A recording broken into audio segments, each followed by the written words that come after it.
अब हम चर्चा करते हैं मोहम्मद गोरी के बारे में। मोहम्मद गोरी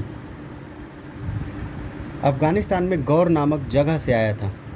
उसने सबसे पहले पंजाब में मुल्तान शहर पर आक्रमण किया और मुल्तान को हथिया लिया। फिर राजस्थान के रेगिस्तान से होते हुए वह गुजरात की तरफ बढ़ा, जहां चालुक्य वंश के राजा भीम से उसे पराजित होना पड़ा। मोहम्मद गौरी ने इस पराजय से हिम्मत नहीं हारी। 1190 ईस्वी तक पूरे पंजाब पर उसका अधिकार हो गया और वह भटिंडा से शासन चलाने लगा। अब देखते हैं पृथ्वीराज चौहान के विषय में। जिन दिनों मोहम्मद गौरी भारत पर हमला कर रहा था, उन्हीं दिनों अजमेर के चौहान वंश के राजा भी अपने राज्य के विस्तार में लगे हुए थे। तुर्क राजाओं की तरह राजपूत राजा भी आपस में लड़ते रहते थे। चंदेल शासक पर जीत के बाद पृथ्वीराज कन्नौज के गढ़वाल राजा जयचंद से लड़ना चाहता था, किंतु वह शक्तिशाली था। अतः राज्य बढ़ाने के लिए पृथ्वीराज गुजरात की तरफ बढ़ा।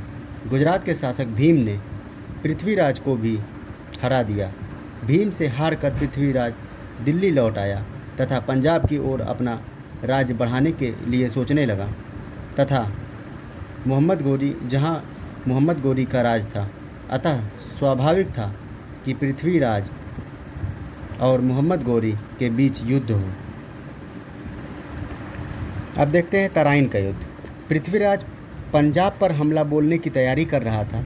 यह सुनकर मोहम्मद गोरी भी पंजाब की ओर बढ़ा। दोनों राजाओं की सेना के बीच तराइन नामक स्थान पर 1191 ईस्वी में युद्ध हुआ। युद्ध में मोहम्मद गौरी हार गया और अपनी जान बचाकर भाग खड़ा हुआ। पृथ्वीराज ने पंजाब को अपने राज्य में मिला दिया। मोहम्मद गौरी 1 साल तक शांत रहा और इस बीच में उसने अपनी सेना और ताकत जुटाई।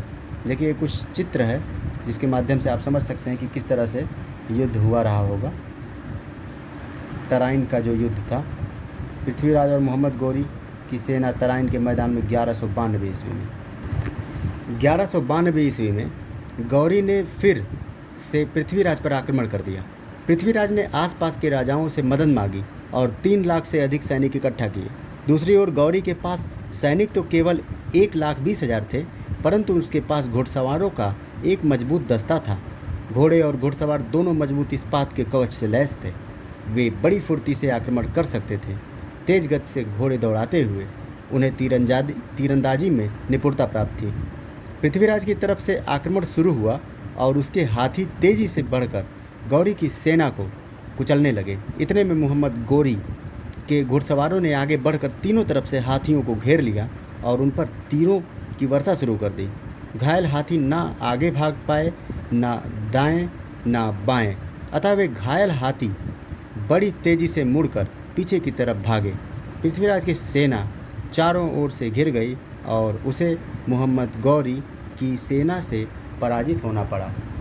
अब आते हैं, चर्चा करते हैं तुर्कों की जीत के कारण क्या थे। इतिहासकार राजपूतों की हार व तुर्कों की जीत के अलग अलग कारण बताते हैं। इतिहासकारों के बीच इस बात को लेकर सहमति नहीं है, फिर भी मुख्य रूप से तुर्कों की जीत के निम्नलिखित कारण हैं। राजपूत राजाओं में एकता का अभाव, राजपूतों द्वारा पुरानी युद्ध प्रणाली व शस्त्रों का प्रयोग करना, तुर्क सेना के पास अच्छी नस्ल के घोड़े और फुर्तीले घुड़सवारों का होना, तुर्क सैनिकों का कुशल तीरंदाज होना, भारतीय समाज में व्याप्त ऊंच नीच एवं छुआछूत की भावना।